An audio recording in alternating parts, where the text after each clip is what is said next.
All right, folks, welcome back. So hopefully you just watched part 4A on how to create the new normal when you're trying to hack remote leadership.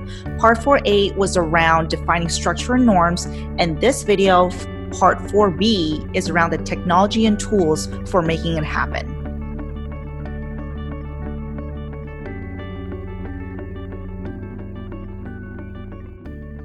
All right, so let's talk about using technology. And as I kind of mentioned before, sometimes it's not just about using the technology and tools that you have, but it's how you use them and how you embed them into the culture and norms of your team. One example is you have to let your team connect. And we talked about this a little bit just earlier, that your team needs to have the space and the time to just be people with each other, to be social. And you also have to normalize using video. So this may be kind of tricky for some people. Maybe they don't feel like they're comfortable sharing what's in their background, or they're not necessarily always camera ready. Whatever the reason is, I think you as a leader need to start modeling using video. And the reason why I'm a big proponent and supporter of video is that it helps to create more of that human element in meetings. When you're just on the phone day after day, you can lose touch. And there's something to be said about being able to see the other person's expression, seeing some body language. So however you want to help your team get more comfortable with video, I would strongly suggest you start kind of embedding that into your team communication norms. And I know that Slack is a tool that's very popular now for a lot of companies. A lot of companies have been using Slack as a way to virtually collaborate, to communicate. It's kind of like a chat and file sharing collaboration space all in one. And that's great. And I think a lot of teams do leverage Slack quite a bit just because it's so convenient. Now, whether you're using a tool like Slack or something else, you also want to think about what are the limitations of these kinds of tools, right? Day after day, if you're only relying on those tools, you may miss out on some really rich conversation. I remember at a previous company I worked at, one of the team leaders said, if there was ever a topic where there was more than 3 messages or email threads going back and forth on a certain topic, then it becomes a phone call or a meeting. So you as a leader get to decide that and create some boundaries too. At what point is a tool good for collaboration versus just for information sharing? And at what point do meetings need to happen and do conversations need to happen? And also when you something else to be mindful of is that there's a neutralizing or negating effect when it comes to virtual communication. Let's just take the example of email. So oftentimes when you are sending an email and you're intending it to be neutral, you're writing it with a neutral intention. The language is, for lack of better words, is a neutral language. Because it's in a form of email and the way the person reads it, it's likely that the person will perceive the language as being negative. Now, when you're trying to be upbeat and you're trying to send a message and write an email that's in a very positive tone, the person may receive it as, oh, this is a very neutral tone.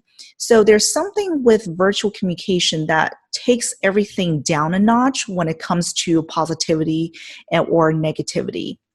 So if your team wants to use emojis, make sure to make them feel comfortable using that. I know that some people are very comfortable using emojis and smiley faces, and some people are in fear that maybe their bosses won't take them seriously if they do. So you as a leader, you get to set the tone of what's acceptable, what's considered professional behavior, or what's allowed. And the kinds of leaders that I think that tend to have a really great influence over their team are the ones who give their teams the autonomy to define what that safety looks like. So think about that as a leader. Sharing accountability. I feel like we talked about that before in terms of what accountability looks like in a remote setting. And I feel like there could be an entire micro-learning course in of itself on accountability, but we're going to touch on this at a high level, just something for you to start thinking about. So when it comes to accountability, you and your team will have to have that expectation, that conversation of what that looks like, how you're going to check in, and how you're going to measure progress without them feeling like they're being micromanaged. Now, you may be thinking, well, how can I facilitate this accountability? And the good news is that there's still tools out there. There's an abundance of technology that will help you create that sense of accountability, whether you're using SharePoint or you're using some team project management tools like Asana or Trello. There's a lot of stuff out there that you can leverage today to help you feel like you can track the progress of how things are moving along. And these tools are really great for team visibility and accountability. Let's take a tool like Asana or Trello. Once you create a project on a platform like that, you can assign tasks and different deadlines and goals to different team members, and everyone can contribute to the updates and can see each other where they are. So if somebody's not doing something, it's going to be very apparent.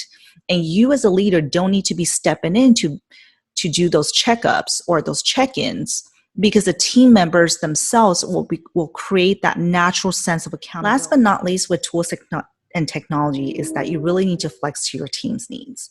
And this is not about listening to every single individual person and giving individual person customized communication norms. It's about you communicating to your team what you would like to happen, how you want, what the goals are, what the results you want to see, what's the end look like if everyone would communicate well. You set the tone for what that should look like, but you open it up to your team for how they want to get there. And the other piece around flexing to your team's needs is that maybe not everyone has the perfect setup for a home office. Maybe they need different tools to make work a little more engaging or just a little bit easier, whether it's having an extra monitor or having a headset, having a webcam, whatever it is. Listen to your team. Think about what's in your budget. If there's a room in your budget to provide your team with these basic tools, definitely work with your IT team and think about how you can help your team just with the basic necessities to make remote work possible. All right, folks, we kind of breezed through what creating the new normal looks like. I think as a recap, the most important things I would say is really as part of creating a new cadence of communication and norms, or whether it's deciding on tools, really work with your team. And I think that's been one of the common themes throughout this micro series is that you as a leader, you get to have a point of view, but you need to let your team also contribute and give input and help shape what this looks like.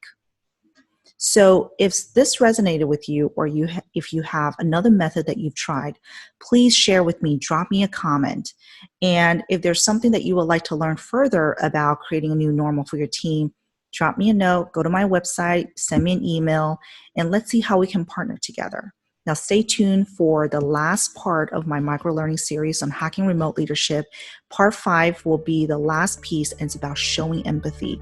And believe it or not, that's probably going to be the most important piece of all of this. So stay tuned and subscribe to my channel so you know when the next one comes out. All right, thank you.